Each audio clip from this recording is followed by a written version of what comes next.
Hello and welcome back to Bourbon Barrel Talk. Today's episode of Bourbon Barrel Talk is brought to you by the Burkhart Company. The Burkhart Company is one of the preeminent companies for kitchens, bathrooms, and bars. Their team can take your concept from design to build and then install. With almost 50 years experience, you can trust their team with all of your home and business projects. Call Andrew or one of his team members at 502-587-1538. Hello and welcome back to Bourbon Barrel Talk. I'm your host, Scott Minton. Today we are sitting at the Burkhart Company here in Louisville, Kentucky. Burkhart is one of the preeminent, kitchen, bathroom, bar designers in the city. I would just say Kentuckiana, and we're here with one of the owners, Andrew Just. How you doing today, Andrew? Really good. Good. Thanks for being here. Hey, I'm glad you invited us out. So, the co-host today, I decided I'm going to bring John back in. John Wadell, what's going on, John? Not much, man. Thanks for having me on. Pleasure being here. John's the CEO of Stave & Bean, and then you're the barrel procurement guy at Peerless, right? I like it. Yes, sir.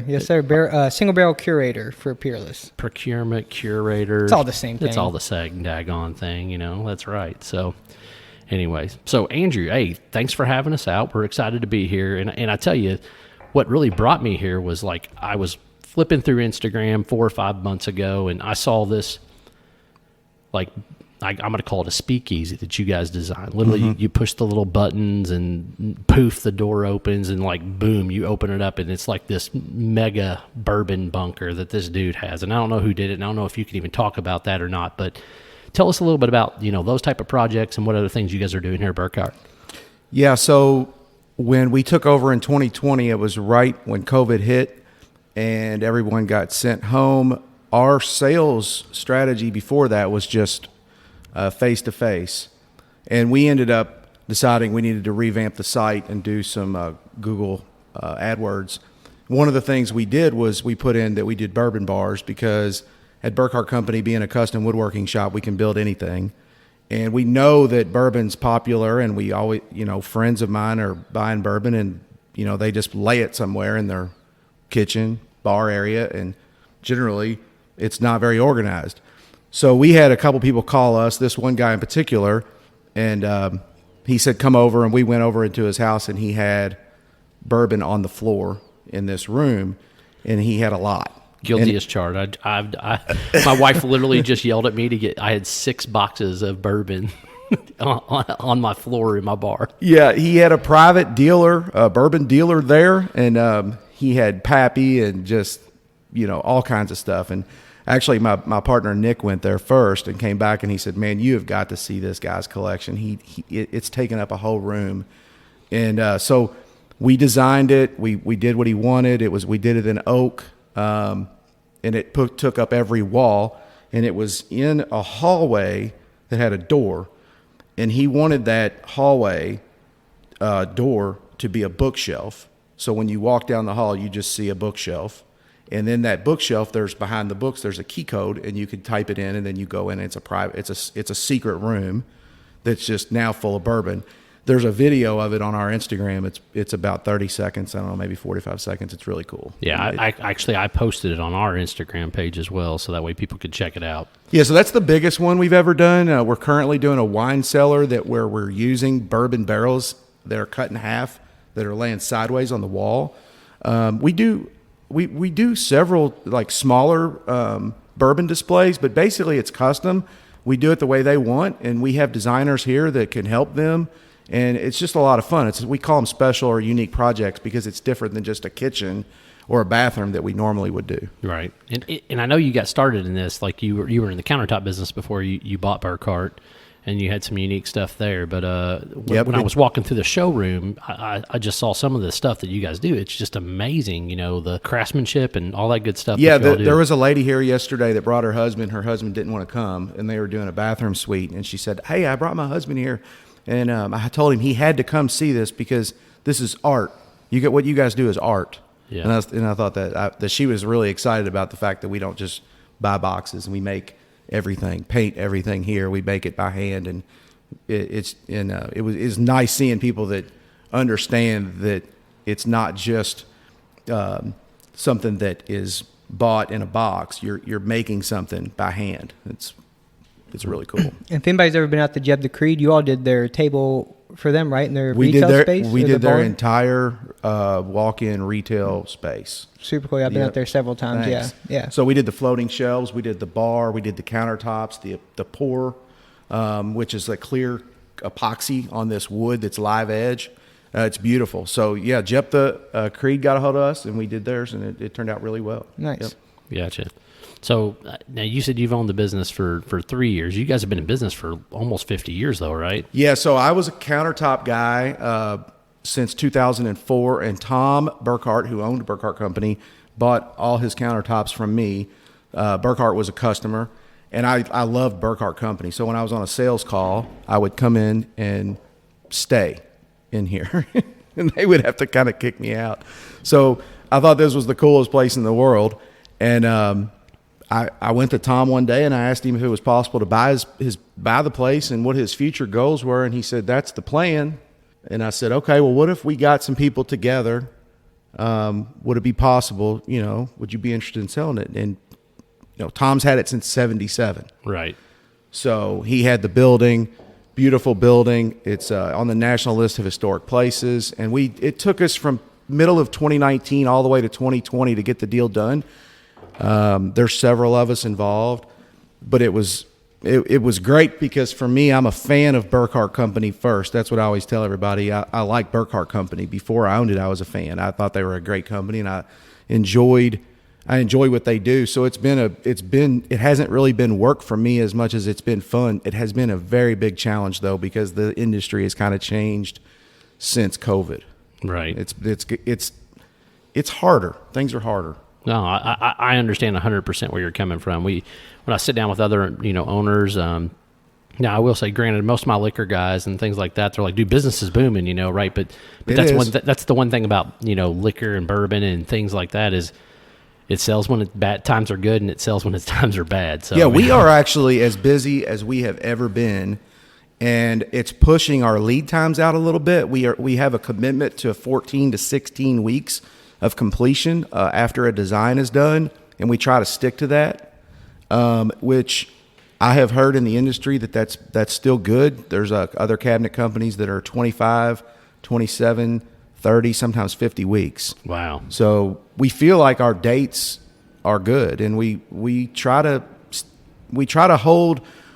If we give someone a date, we try to stick to it. That's one of the things that we like to hang our hats on, is that we try to hit our dates. So we wouldn't be Bourbon Barrel Talk if we weren't going to talk a little bit about alcohol that we're sipping on today. And I brought in a few samples, and John brought in like half of Peerless. So so the first thing I wanted everybody to try, and this is just one of the barrel picks that one of the groups did, and I wanted you to try a couple of finished products because you said, I haven't tried a whole lot of that and stuff like that. So this is a Starlight. It's a sherry cask finish, so it comes in at 104 proof. So what do you think about this bad boy? Dude, this thing is amazing. John, do you like? I mean, look at the color on it. Just the color on that. Yeah, it's super rich. They picked a ton up out of that sherry barrel. This one's only 4.5 years old. So sherry is you can cook with sherry, right? Yeah, yeah. It's got like I'd say almost like a tangy kind of by itself. Yeah. But this is predominantly a bourbon taste, right? But you get that slight sherry on the back end. Yeah. And I'm not the greatest as explaining how these things taste. I've listened to your podcast several times, and you guys are vanilla and maple syrup and all that, and I like that. That's cool. I don't know if I don't know how to explain it, but this is really, really, really good. Yeah, it's smooth. I always tell people too. I think like some people get so caught up like on tasting notes. I always say, like, where does it take you? Like, does it take you like a certain memory? And right. For me, that really helps, like when tasting stuff. Like, I may not know the note, but I'll be like, oh man, this reminds me of sitting by the campfire, right? Down at the lake. This is warm. Graham crackers. Yeah, this is warm. It's a little sweet. I think, but it's not overly strong. Right. It's very smooth.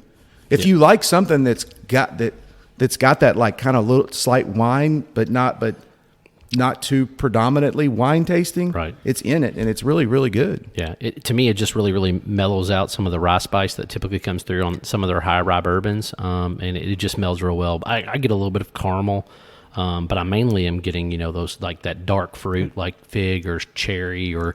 It's got a things very like that.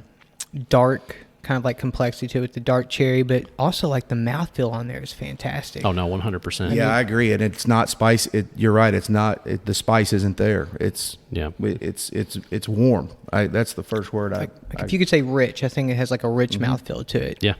Yeah. Rich mahogany. Now, we cheated today because I forgot the Glencairn, so we're drinking out of coffee mugs with all fairness. I like it. You I can't, like it. You can't see the viscosity or the legs, as we call it on bourbon, but, this stuff is pretty daggone tasty. So, and what is the name of this one again? So this is Starlight. It's their Carl T. Huber's, and it's their bourbon finished in a sherry cask. Yep. What's the proof? 104.2. Yeah, that does not taste like a 104. No. For the price point, you can't beat it. What was that? $59.99. Right? Like Yeah. for a So- sherry cask finish, I mean, Right. yeah. So where can you find that?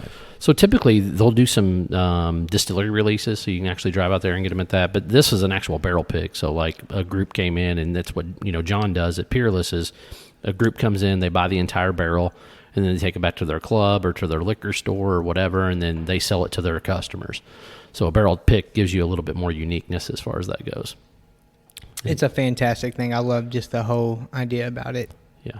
They take it back to their custom Burkhart bar. Yeah, like you could literally go to Peerless, buy a barrel of Peerless bourbon, and you could then at that point, buy it, get it bottled, pay for it, and then you could literally give it out to your clients for Christmas gifts, or give it out to your clients for different things. Like there's all kinds of things that you can do in those situations. That's a great idea. Yeah, I like that a lot. Our podcast did it, and we buy them and we sell them through our groups that we have bourbon clubs and things like that, and then we donate the profit to charity. So, Yeah, I'm just totally enthralled with this whole bourbon, the podcast. I like bourbon, but I like learning about this, and your podcast is one way for me to learn more about this stuff. It's a way to learn about it and enjoy learning, because you're not just on the internet, like surfing the internet. You might be at work or driving down the road, and you can throw in the podcast.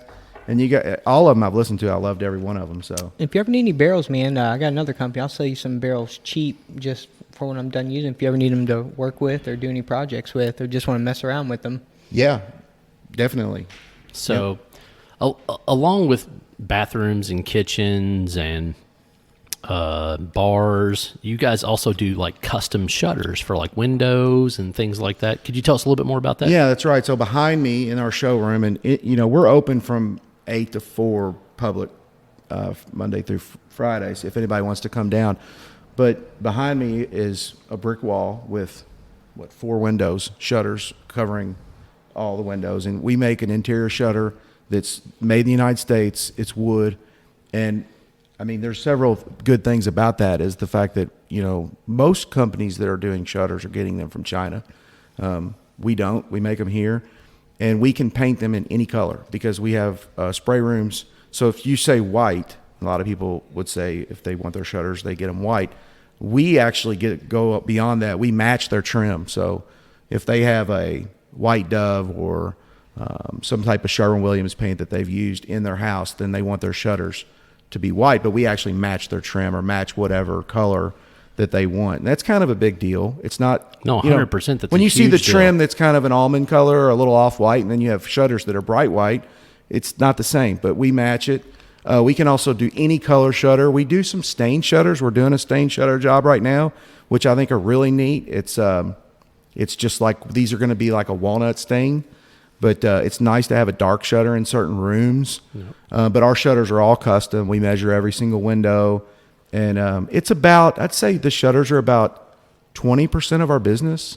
Gotcha. We do a shutter install, 1 or 2 shutter installs a week in Louisville. And one thing cool about the shutter business with us is we'll have someone call and we'll say, how did you hear about us? And they want shutters. And they say, honey, we buy shutters from you for 15 years. I did my first house, I did my second house, and Tom did my shutters, and we did the first floor, and now I'm doing the second floor. So you can do it in pieces. You don't have to do every window in your house all at one time. You can do just one room at a time. Right. And that helps with the cost. Right. And that's kind of a neat thing that they can get any color. It's wood. It's made in the United States. And me being a male, I have to play with stuff. So I was playing. And these are real wood. I don't know what kind of wood you're using. But they're nice, sturdy. Most of these are basswood. Basswood. So Yep. what is basswood? That's a good question. He's the question I don't know. That must be for your brother to answer, and he's not here today, huh? Yeah, Nick's our shutter guy. I need to ask Nick about that. Yeah. So if anybody wanted like a display case for all their bourbon, y'all build those too, like a custom display case? Oh yeah. So what you're looking at right now is on the other side of our showroom is what we would call a shaker cabinet, and it's Shakers in Shakertown. It's a flat panel cabinet, but the inside middle part that's the upper is all glass windows, glass doors, and there's LED lights that span inside the doors that shoot the wall. So the lighting is from the front of the cabinet shooting back. So inside those shelves they're adjustable. So if you have shorter bottles, you can change it. But what's really neat about this is that you can turn all the lights out if you have a bourbon room and just turn on the lights inside the cabinets. Right. And it's really cool. So I love this. I look at it and I literally just see my bottles going across. I'm like, man, I could put that bottle there, do that shelf with that. That's really nice. Our showroom's not done. We're waiting on a few things, but what we're trying to do here is create a room that just gives people ideas, but it's not cluttered. We want it to be. We just don't want vignettes and a bunch of stacked items. We want to keep it like a real room. So when you come in here, the point is just to spur creativity and just let your mind flow, and you can come up with any idea. And we don't turn down ideas. We welcome ideas. Whatever you think you want to do, we try to do it. Right. Concept to design, right? And concept, design, build, and then installation. You do it all from point A to point Z. Yeah. So, yep, exactly. What's your favorite part, designing or installing? Like, why? Like, do you love like new projects like that? My favorite part has to be the design. Yep. I have an art degree. I went to school for art, and I have an art minor, but I have a business degree. But the thing I enjoy the most is the artistic part of it, in coming up with design, brainstorming, and giving the client, like, exceeding the expectations of the client is my favorite part. Oh, absolutely. Yeah, yeah. And plus, you always go back, like, once it's fully installed, take a look at it and just... Yeah, these guys that build in here they're amazing craftsmen. They impress me every day. Just seeing a job when it's done, it's hard to believe, because it's not one person that does this. It's the designer, it's the homeowner, the idea, and the people that make it and then paint it, finish it, install it. It takes everybody to make this thing when it's done. So there's a book called The Pursuit of Wow that a teacher showed me one time, and that's kind of what I like to pursue. Is I love when someone's like, wow, that is really cool. Yeah. I say in my world, as far as being a business banker, I tell people that I try to under promise and over deliver. So if I say, hey, we're going to have this thing done in 60 days, my absolute goal is to try to get it done in 45. Yeah. So that way I've told you one thing, and then I want to make sure that I'm beating that deadline or doing something better and making it as easy as possible during the process. Yeah, and there's this thing in the design world where they talk about form and function, and function drives form. So what we always try to do is we aren't this, you may say it's beautiful and glitzy and all that, but we don't do anything unless it's functional. So that's kind of where we start. What are you trying to accomplish? What do you want to do? And when you're done, we want you to be able to use what we actually put in there. It's not just something that looks beautiful. It's something that is functional. You use it every day. So when we just do design, that's kind of where we start, is what's the function, and then we get into the form. I like that. I like that a lot. It's kind of like that barrel that you have that spins that you hold bourbon in. The Lazy Susan. Yeah, it's functional. Yeah, it makes it 100 times easier. And people were like, "I can't believe you put a Lazy Susan in your bourbon barrel." And I was like, "Dude, like I can get to the bottles in the back without having to move all 18 bottles that are in front of it." That's right. It's That's functionality, exactly, 100%. So, John, you gave us a sample here, man. I don't know what it is, but the nose on this thing is the bee's knees, man. Yeah, so that's a little single barrel we have down there at the distillery called Sweet Heat. Yeah. It's a rye whiskey, so we release some barrels. Caleb, our master distiller, does a lot of barrel picks that we release there down at the distillery. That's just spicy. fantastic. It That's definitely great. lives up to its its sweet name. heat. Yeah, But yeah. dude, the nose is just unreal. It's like some candy, like almost like a citrus candy, and then it's got This some. is a rye. Yeah, Yeah. it's a rye. Yeah, And But that's- that rye pops on the tongue, man. It I hits all love across it the rye. lets you forefront. feel it. But I'm a huge rye whiskey drinker. I I am definitely too. I love rye over bourbon. I hate to say that, because I live in Kentucky, born and raised. Everyone thinks bourbon's king, but I tell you what the best part about my job is literally tasting these samples and like pulling samples and going through these barrels. Like, I know it sounds maybe not that exciting to people who don't drink, but I mean, when you taste these barrels for the first time, I mean, This is like a race car pit stop, man. Yeah. This thing just goes right in and right out. This is amazing. Yeah, no doubt. It's hitting on all the cylinders. So tell me a little bit about that. And so, like, your average day, you go in and do you taste through like 40 barrels and then you're like, hey, these 10 are exceptional. Let's put them in the single barrel thing and then put the rest to batches. How do you do that? Well, every day is different to start off. The good thing about our Kentucky Peerless is, we're family owned. So there's only about 26, 27 of us there. And every day is different. You never know what you're going to be doing pretty much, but it's exciting. But a typical day, like if we know we're going to have tastings, myself, Caleb, who's our master distiller, Nick Klee, he's another distiller down there. Then we have Peyton Beal. She kind of does like front of the house marketing, but has an amazing palate. Like, talk about somebody who's been like all over the world tasting like scotch, whiskey, like way better than mine, I like to say. But what we'll do is, I guess I should go back a little bit. About a week before, I'll go through pull, anywhere from 70 to 80 samples. So we're talking like 2-3 days of coming in and sampling, because you got to worry about palate fatigue or getting a little too drunk. Even if you're spitting, when you're tasting these 100%. barrels, you can only go through so much before you're like, is it lunchtime yet? But we'll walk through, and basically our goal is, you're not just looking for single barrels. We got to think about everything that we're doing down there, right? Like barrels to hold back for longer time so we can have older age statements. Caleb is also looking for barrels to go into his batches that he makes. So everything we do is a small batch. So he uses, anywhere between 25 to 30 barrels tops to make these batches. And we're in about 47 different states with the rye, plus about, 25, 26 with the bourbon. So wait, hold on real quick. You said a batch can do 30 or 40 barrels? 25 to 30 barrels. 25 to 30 barrels. Yeah, and it's a whole process too, because we're not mass dumping, which I'm not taking away from anybody else out there, but you got to think like bigger brands, they're going to make bigger batches, so they're going to use 4, 5, 6, maybe 1,000 barrels to dump.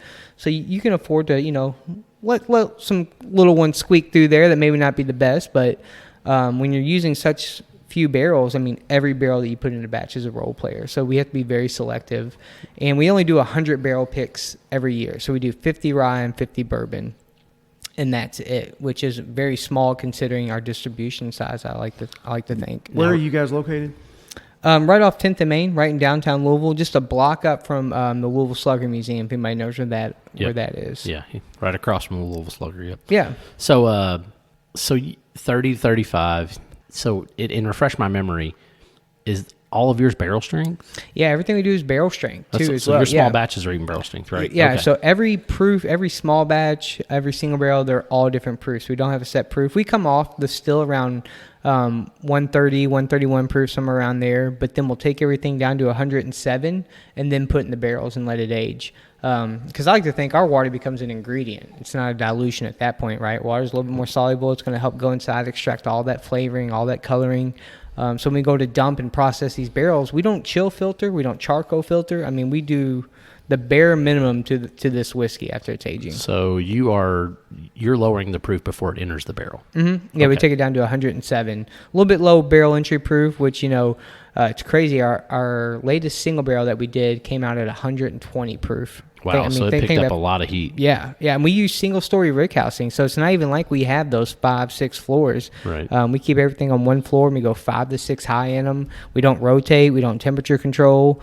You store down there? Yeah, we actually have one of the biggest rick houses in downtown Louisville. We can keep about about 2,000 barrels right there on site. Yeah, right, which is crazy. Okay, I'm coming down soon. Hey, come on down, man. We'll pull some samples. Yeah. We'll walk you through. Yeah, it'd be a good time. He did offer me a day to come down and thieve out of a couple of barrels. So I'll have to take you with me. I've been telling him for quite some time to come down I like because that. Yeah. we do everything there. So not only can we do have a rick house, I mean, we cook there, we distill there, we bottle there, we have a rick house there, and we didn't source any product either. So I mean, not that there's nothing. I love me some MGP, Yep. so nothing wrong with some source product. But we chose not to buy anybody else's barrels and bring them back.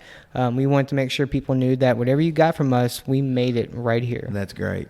It's kind of like Burkhart Company. Yeah. Exactly, man. Yeah. Yeah. We take pride in our work. We get to oversee the whole process. There's Caleb, our master distiller, this is crazy, which a lot of people don't know about him because he is very humble, but also kind of shy, I like to think. So he doesn't get out too much. He's also one of the youngest master distillers in the country. So like when he started there, he was like 21, 22, something like that. And he was literally doing construction, pulling nails, breaking concrete. Didn't even know he was going to be a distiller at the time, but he grew up on a little dairy farm in Salt Lake, Kentucky. So he had the understanding of pipe fittings. And the best way to describe this, what'd you do for spring break when you were in high school? Did you probably go to the beach, go party somewhere? Yeah, Panama City. Yeah, he stayed home and built like a flamethrower. You know what I mean? Like that was just like the kind of guy he was. I've noticed a lot of these younger distillers, or a lot of distillers in general, they're good with their hands. They build stuff, and they have to, right? Exactly. When you're learning how to do it. So he programmed, coded, and designed our computer system that we run and operate on down there at Peerless. He helped design, laid the pipe fitting, told him how it was going to run and everything, which is cool because not a lot of distillers can actually say. So how did you all meet him?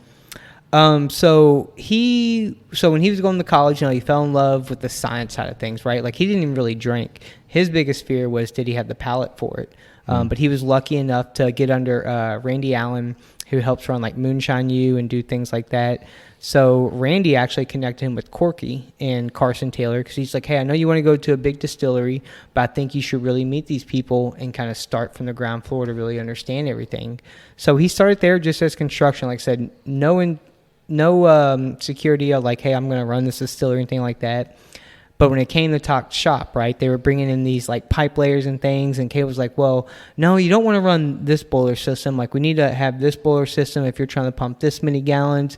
And, I don't understand pipe fitting or anything like that. So he's like, yeah, we're going to run this to this. It's going to project this much. You want this kind of gasket and this. And they were just like, holy crap, like, okay, you know what, you're going to be in charge of this. Like, I think we found our guy, and that's how he kind of took the role. And even in the beginning, he wouldn't even call himself a master distiller. He would say, I'm not a master, like guys like Jimmy Russell, like those guys are master distillers. Right. I'm a head distiller. Until we literally, like 2 years ago on Christmas, Corky and Carson said, you know what, we had come out with our 2-year rye, won a couple good awards. The bourbon came out, like we were heading in the right direction. So they decided to surprise him with that title at Christmas, which, like I said, whether he wanted it or not, we thought he deserved that title, and we gave him Corky and Carson thought he deserved that title and gave him the role of master distiller. It's a great story. Sounds like a really unique individual. He really is. Even when you hear him talk, I love it because he's exactly what you think a master distiller would talk like here in Kentucky. I mean, he's got that thick country accent. Just a nice young guy, man. He's about 30 now, so keep in mind he's been there for quite some time.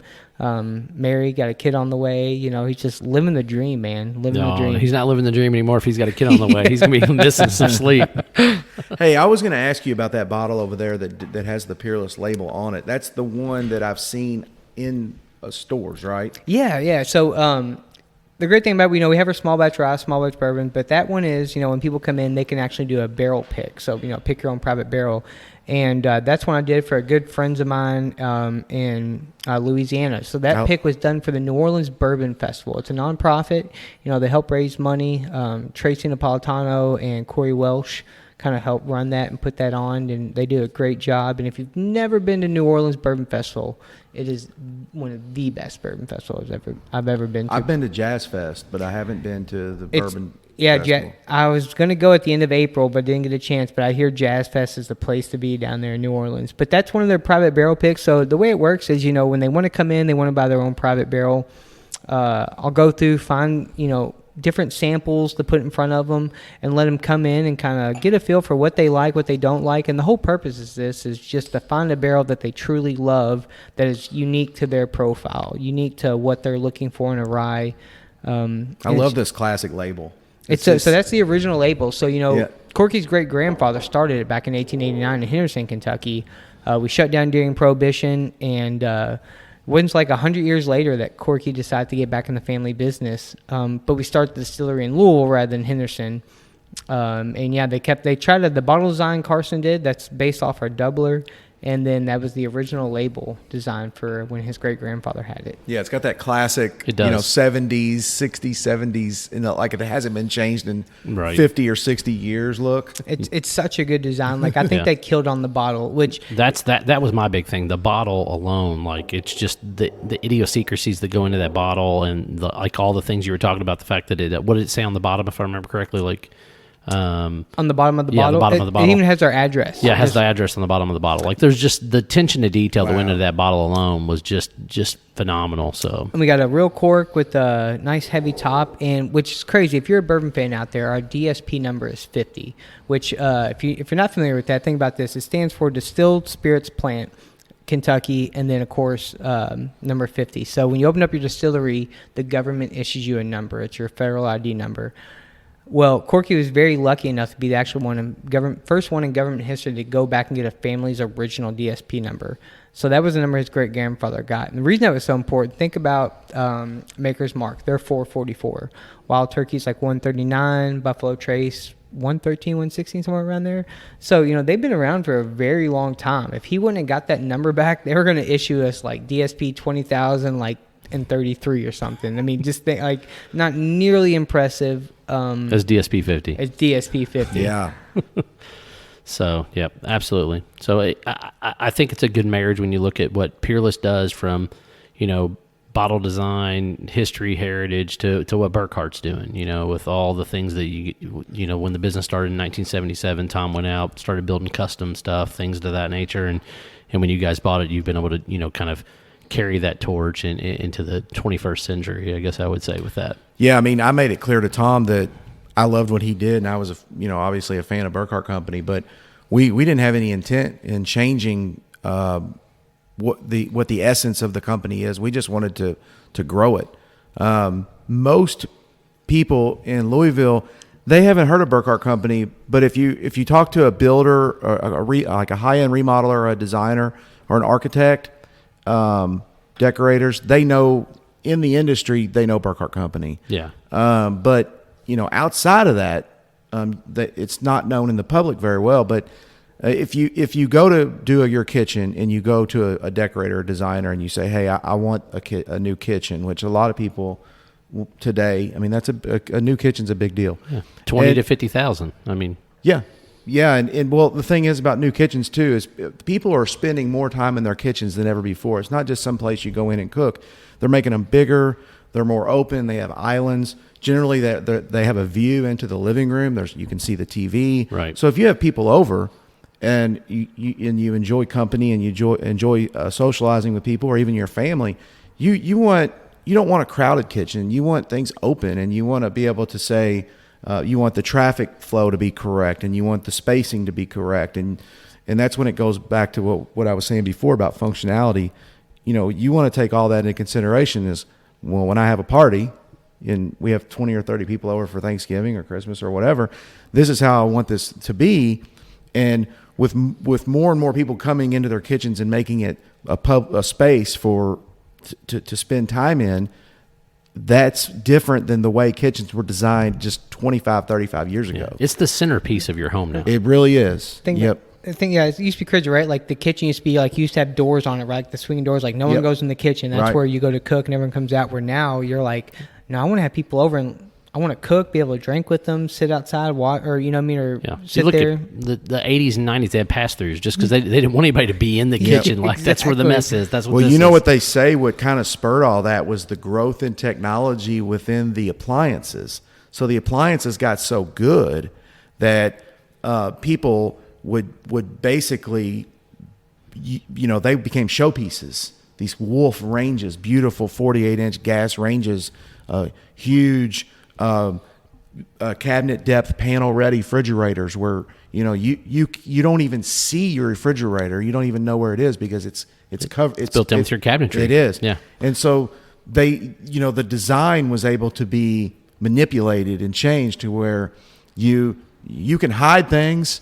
You can make everything look like cabinets. You can make things look like furniture. So you just don't feel like you're in like this kitchen anymore. You feel like you're in a room that's comfortable. I always say the more money you have, the harder it is to find your trash can in the kitchen. I swear. 100%, yes. That's the hardest. I'm like, no doubt. Where the heck is the trash can in here? And the dishwasher. And the dish. Yeah, even now, it looks like a regular cabinet, and you pull it open, it's a dishwasher. Yep. Yeah, 100%. Well, Andrew, we really appreciate you having us out. How do people find the Burkhart Company? If they want to come into the showroom, if they want to, check you out on social media, all that type of stuff, how do they do that? Yeah, so we have the old school phone number, 502-587-1538. Okay. We also are on Facebook and Instagram. Instagram is where we post most of our pictures. And I would say the best way to get a hold of us would be to go to our website, and we have a request to we have a thing called Start the Conversation, and basically you can just put your information in there and say what you want to do, what you're interested in. We also have design-only services. If you just want design, that's fine. But we're basically here to make your kitchen dream or project dream a reality. So what's the website? www.burkhartcompany.com. Okay. And if they want to drive to your facility, check out the showroom, walk around, see how you guys do things, Yep. what do they do there? So it's 1010 South Preston. If anybody knows Kentucky, Broadway, we're in Shelby Park. Okay. It's right next to Germantown. It's right next to Smoketown. But if you're coming from, say, 65 north, you get off St. Catherine, take a right, and take another right on Kentucky, and we're right there. We are very easy to get to from the interstate. You really are. It's a quick in and out for sure. Yep, and you don't need an appointment, but we would like for you to call because we're busy, and Right. if we're with other customers, Right. we want to give you time too. Right. So the best thing to do would be to set up an appointment. You can call and set up an appointment. You can, like I said, go on the website, request Yep. an appointment, and we'd be happy to talk to you and hang out with You'll you. come and to help their you. house, do all that? We do. We like to give a ballpark quote first. Right. But if that is difficult to do from conversations and pictures, or you don't have a designer, you don't have a floor plan, we'll come to the house and we'll take measurements and have a conversation. We like to actually have your Pinterest page. You don't have to give us the actual link, but we like to have what you like, pictures of things that you like, and we call those inspirational photos. So if a customer, somebody wants a special project, we love to see what things that you've been looking at on Google, Pinterest, Instagram. We like for people to save those, send them to us, and we use those as inspirational photos for the design. Gotcha. Well, John, thanks for coming over and hanging out with me today. And Andrew, we greatly appreciate you inviting us in. So if you want to check out the Burkhart Company, you can check them out at www.burkhartcompany.com. If you want to find us, you can find us on Instagram, Twitter, Facebook, all the social medias, bourbonbarreltalk.com, or you can email us at bourbonbarreltalk@gmail.com. This is Scott, Andrew, and John signing off. Peace out.